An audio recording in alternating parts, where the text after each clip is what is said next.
మనతోటి పెద్దిరెడ్డి రవికిరణ్ గారు ఉన్నారు, భారతీయ జనతా పార్టీ సీనియర్ నాయకులు, అధికార ప్రతినిధి. రవికిరణ్ గారు గుడ్ మార్నింగ్ అండి. Good morning sir.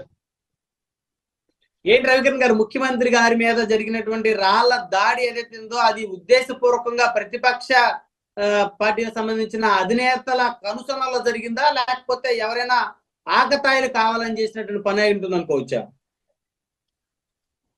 బ్రహ్మనాయుడు గారు, ముందుగా మీకు తోటి ప్యానలిస్ట్ కి ప్రైమ్ లైన్ వీక్షకులను శుభోదయం అండి. ఈరోజు ప్రముఖ సంఘ సంస్కర్త కందుకూరి వీరేశలింగం పంతులు గారి జయంతి సందర్భంగా అందరికీ అభినందనలు, శుభాకాంక్షలు అండి.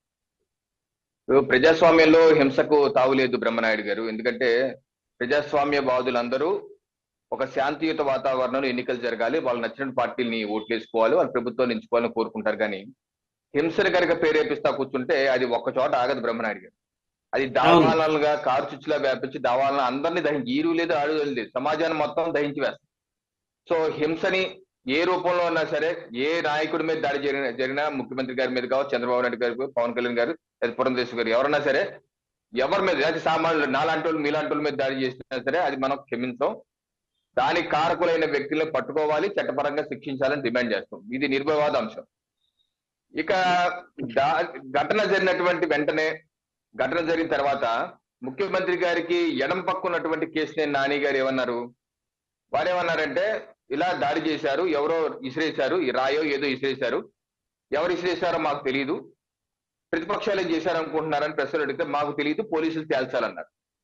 ఆయనకి కుడి పక్కున్నటువంటి వెల్లంపల్లి శ్రీనివాస్ గారు వారేమంటున్నారు, ఈ చంద్రబాబు నాయుడు చేయించారు, చంద్రబాబు నాయుడు గారు చేయించారు. చంద్రబాబు నాయుడికి చేయించారని అంత బలంగా చెప్పగలిగితే మరి ఈ రోజు ఘటన జరిగి 50 గంటలు అయిపోయింది. అట్లీస్ట్ కమిషనర్ గా సిపి గారి దగ్గరికి వెళ్ళి వెల్లంపల్లి గారు కనీసం వెల్లుల్లిపాయంత ఆధారం ఏమైనా ఉంటే ఇచ్చి పోలీసు సహకరించి ఆ 2 లక్షలు 10 లక్షలు పారితోషికం తీసుకోవచ్చు కదా, బక్షీసులు లేదా బహుమతి తీసుకోవచ్చు కదా వెల్లంపల్లి వారు వెళ్ళి. ఎందుకు మీరు ఎడం పక్క వాళ్ళు ఒక మాట చెప్తున్నారు, కుడి పక్క ఒక మాట? అంటే ఏంటి, చంద్రబాబు నాయుడు గారు చేయించారు అని ఒక రాజకీయంగా లబ్ధి పొందే ప్రయత్నం వైసీపీ పార్టీ చేసింది, చేస్తోంది.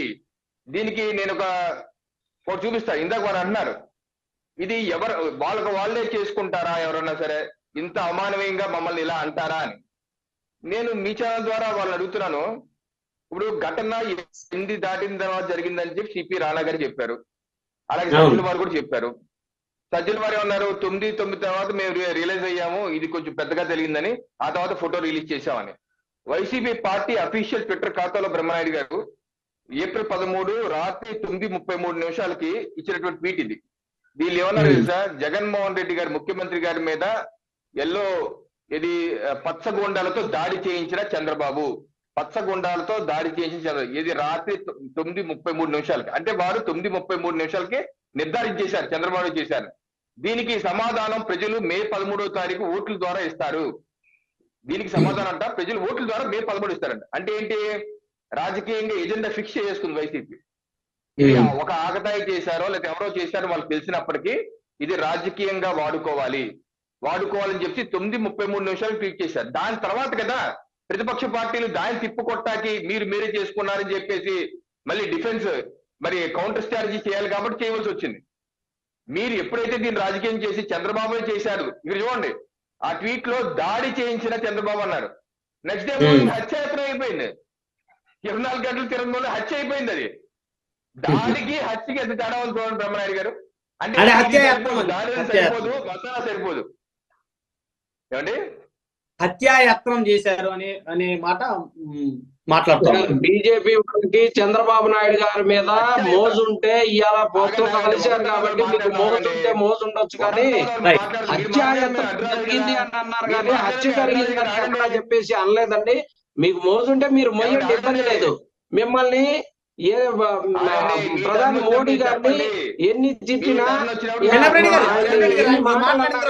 మీకు బాగా ముద్ద వస్తుంది. డిగ్నిటీ మెయింటైన్ చేయండి, డెకరం మెయింటైన్ చేయండి. మీరు మాట్లాడడం మేము ఎప్పుడు అడ్డు రాలేదు. మాలో తప్పులు ఉంటే మీరు ఎత్తి చెప్పండి, తర్వాత మీ టర్న్ వచ్చినప్పుడు వెయిట్ చేయండి, రాసుకోండి.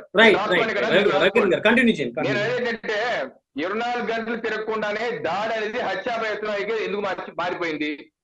మళ్ళీ ఇప్పుడు చంద్రబాబు నాయుడు గారే చేయించారంటే కొన్ని సిపి గారికి వీళ్ళు ఇవ్వచ్చు కదా ఆధారాలు. సిపి గారు నిన్న కూడా మీటింగ్ ప్రెస్ మీట్ పెట్టి ఎవరో రాళ్ళు అంటలేదు, సిపి గారు రాయి అంటున్నారు. ఒక పట్టే రాయి ఎక్కడి నుంచి విసిరేశారంటే ఆ బిల్డింగ్ మీద కాదు, బిల్డింగ్ కి గుడి మధ్య ఉన్నటువంటి రోడ్లు సందుల నుంచి, ఒక నిర్మానుష సందు నుంచి రాయి వేశారని చెప్తున్నారు. సో బిల్డింగ్ మీద 2వ కిటికీ ఓపెన్ చేశారు, మొదటి కిటికీ ఓపెన్ చేశారు. Sharp shooter, trained sharp shooter పెట్టి ఎవరన్నా సరే క్యాట్ బాల్ గులకరాళ్ళు రాళ్ళు వేస్తారండి ఎవరన్నా? అసలు మనమాట ట్రైన్డ్ షార్ప్ షూటర్స్ దేశంలో ఉన్నారా? కాజీ చంపే ఇది అంత ట్రైన్డ్ గా ఉండి కాజీ చంపే సుపారీ కిల్లర్స్ ఉన్నారా? నిన్న సల్మాన్ ఖాన్ ఇంటి ముందు తుపాకులు పేల్చారు ఇద్దరు. ఎవరో తెల్లారుజాము 4:30కి వచ్చి బైకుల మీద తుపాకులు 4 రౌండ్లు పేల్చి వెళ్ళిపోయారు. అలాగే ఏమైనా చేసే వాళ్ళని ఉంటారేమో కానీ ట్రైన్డ్ షార్ప్ షూటర్లు ఉంటే అందరూ ఉపయోగించుకుంటారు కదా సార్. వాళ్ళు ఎవరినో అందరూ వీళ్ళే కాదు, అందరూ ఉపయోగించుకుంటారు కదా. అంటే ట్రైన్డ్ షార్ప్ షూటర్ తో క్యాట్ బాల్ తోనూ ఎయిర్ గన్ తో వాడతారా? నిన్న సిపి గారు చెప్పారు కదా, వాళ్ళు ఎవరు ట్రైన్డ్ షార్ప్ ఎయిర్ గన్ కాదు, క్యాట్ బాల్ కాదు, చేత్తో చేశారు సిపి గారు చెప్పారు. అంటే వైసీపీ చెప్తున్నటువంటి నెరేషన్ పూర్తిగా రాంగ్ అని చెప్పేసి సిపి గారు చెప్తున్నారు. కేవలం సానుభూతి కోసం చేసే ప్రయత్నం. ఇంకోటి మీరేమంటున్నారు, వాళ్ళే చేయించుకున్నారు, ఇది దారుణం కాదా అంటున్నారు. మరి ఇందాక మన మిత్రుడు కిరణ్ గారు రన్ చేసిన ఎప్పుడు విజువల్స్ అయ్యి నవంబర్ 4, 2022 చంద్రబాబు నాయుడు గారి మీద అదే జిల్లాలో, అదే కృష్ణా జిల్లాలో నందిగామలో రాళ్ల దాడి 2-3 రాళ్లు వేశారు. చేస్తే దానికి ఇచ్చినటువంటి వైసీపీ పార్టీ ఇచ్చిన రియాక్షన్ అది. ఏంటి రియాక్షన్? ఆయనకాయనే చేయించుకున్నాడు, ఆయనకాయనే సాగిపోతే. మరి ఇప్పుడు చెప్పండి ఎవరికి సంస్కారం లేదు, ఎవరికి మానవత్వ కోణం లేదు? పైపెచ్చు ఆ రోజు బీజేపీ గారు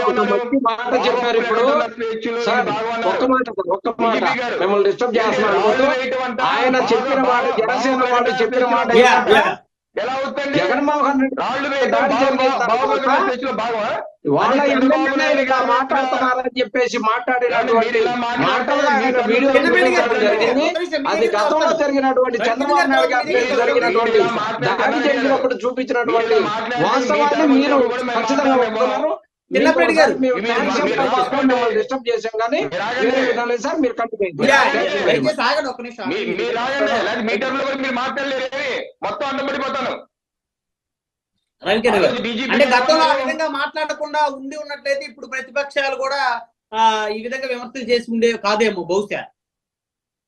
అలా కాదు సార్. ఇప్పుడు నా పాయింట్ ఏంటంటే, ఆ రోజు డీజీపీ గారు ఇది భావ ప్రకటన స్వేచ్ఛలో భాగం అన్నారు కానీ అటెంప్ట్ టు మర్డర్ కేసు పెట్టలేదే. ఈ రోజు అటెంప్ట్ టు మర్డర్ కేసు పెట్టారు, ఆ రోజు ఎందుకు పెట్టలేదు? అంటే ప్రతిపక్ష పార్టీలకు ఒక న్యాయమోను ఇప్పుడు మీకు ఒక న్యాయమా? అది కాదు కదా. ఇప్పుడు ప్రతిపక్ష పార్టీలు ఇప్పుడు లోకేష్ గారు కానీ లేకపోతే టీడీపీ సోషల్ మీడియా కానీ ఎందుకు మీరు చేశారన్నారు? ఇందాక నేను చూపించాను, ఇది 9:33 వైసీపీ పార్టీ చంద్రబాబు నాయుడు చేశారని చెప్పేసి నిర్ధారించేసింది కదా. మరి దానికి కౌంటర్ గా వారు చేయవలసి వచ్చింది. ఎందుకంటే వాళ్ళు ఎప్పుడైతే బురద జరుగుతున్నారో మరి దాని మీద కౌంటర్ స్ట్రాటజీ చేయాలి కదా. ఇంకోటి, ఇప్పుడు ప్రతిపక్ష నాయకుడిగా జగన్మోహన్ రెడ్డి గారు మీద దాడి జరిగిన లేదా హత్య జరిగిన ముఖ్యమంత్రి బాధ్యత ముఖ్యమంత్రి చంద్రబాబు నాయుడు చేయించారు, లేకపోతే మీ వ్యవస్థలు మీ చేతిలో ఉండి చేయించారని ఆరోపణలు చేశారు. నారాసుర రక్త చరిత్ర అని. ఈ రోజు వారు ముఖ్యమంత్రిగా ఉండి వారి మీద దాడి జరిగితే కూడా నారారూప రాక్షసుడు పని అంటున్నారు. అంటే జగన్మోహన్ రెడ్డి గారు ప్రతిపక్ష నాయకుడిగా ఉన్నా ముఖ్యమంత్రిగా ఉన్నా అన్ని దాడులు చంద్రబాబు నాయుడు చేస్తారు ఈ దేశంలో ఈ రాష్ట్రంలో. అంటే ముఖ్యమంత్రిగా మీరు వైఫల్యం చెందారా? మీరు శాంతి భద్రత కాపాడే పరిస్థితి లేరా? అంత బలవంతుడిగా ఉన్నారా ఆయన చంద్రబాబు నాయుడు గారు? ఎవరు నమ్ముతారండి ఇవన్నీ? నమ్మే పరిస్థితిలో ఉన్నాయి ఇలాగా. సో అక్కడ నిన్న సిపి గారు చెప్తున్నారు ఎవరో చేశారు ఒకళ్ళ వ్యక్తులు. ఎక్కడ సిపి గారు రాజకీయ నాయకులు వెనకాల ఉన్నారు దీని వెనకాల అంటలేదు. కరెంట్ పోవటం విషయం కూడా వారు క్లారిఫికేషన్ ఇచ్చారు. వారు ఏం చెప్పారు, ప్రోటోకాల్ లో భాగంగా కరెంట్ పోయింది అంటున్నారు సిపి గారు. కరెంట్ తీసేసామన్నారు. ఎందుకంటే ఆ రోడ్ నాకు బాగా తెలుసండి, నేరోగా ఉంటది, కరెంట్ వైర్లు అన్ని బాగా ఎక్కువగా ఉంటాయి. ముఖ్యమంత్రి గారు బస్సు మీద ఉంచున్నారనుకోండి డెఫినెట్ గా ప్రమాదం జరుగుతాయి. అందుకని ముందే తీసేసి ఉంటారు, అది వేరే విషయం. కాకపోతే జరిగిన దాన్ని ఏది ఒక సానుభూతిగా వాడుకోవాలి, రాజకీయంగా వాడుకోవాలి వైసీపీ పార్టీ తీవ్ర ప్రయత్నం చేస్తుంది. ఈరోజు సజ్జల వారు ఏమంటారంటే, సజ్జల వారు అంటున్నారు ప్రతిపక్ష పార్టీల మీద చర్యలు తీసుకోండి అని చెప్పి CEO chief election officer Andhra Pradesh complaint ఇస్తున్నారు. కానీ మా అధికారులు సరిగ్గా భద్రత కల్పించలేకపోతే అంటలేదు. ఇప్పుడు సజ్జల వారు ఏమంటారంటే, ఇప్పుడు ప్రతిపక్ష పార్టీలు మేము అడుగుతున్నాం భద్రత కల్పించండి, సెక్యూరిటీ ఆఫీసర్స్ ఎవరైతే పోలీస్ అధికారులు వైఫల్యం చెందారో వాళ్ళ మీద చర్యలు తీసుకోండి అంటే సజ్జల వారు అంటారు చర్యలు తీసుకోవాలంటే మీరెవరంటారు? అనడానికి మేము బాధితులు అడిగితే మేము అడగాలి, మీరెవరు అడగడానికి అంటున్నారు. అంటే మీరేమో అన్ని ఆరోపణలు ప్రతిపక్ష పార్టీల మీద వేస్తారు, వాళ్ళు ఎవరన్నా కనుక్కోమని చెప్పి ప్రతిపక్ష పార్టీలు మేము అడిగితేనేమో మీరెవరు అడగడానికి అంటారు. ఇది ఎక్కడ దారుణం అండి? ఇప్పుడు సజ్జల వారు ఏమనాలి? భద్రతా వైఫల్యం చెందింది ఓకే, ప్రతిపక్ష పార్టీలు కుట్ర పనినా కుట్రను ఛేదించలేక భద్రతా వైఫల్యం, సో భద్రతా వైఫల్యం మీద పోలీసు మీద చర్యలు తీసుకోవాలంటే అలా అడగనట. అలా అడిగిన వాళ్ళు కూడా తప్పడుతున్నారు, మీరు ఎందుకు అడుగుతున్నారు అన్నారు. అంటే ఏంటి ఇప్పుడు? అంటే ఒక అనుమానం రావట్లేదా?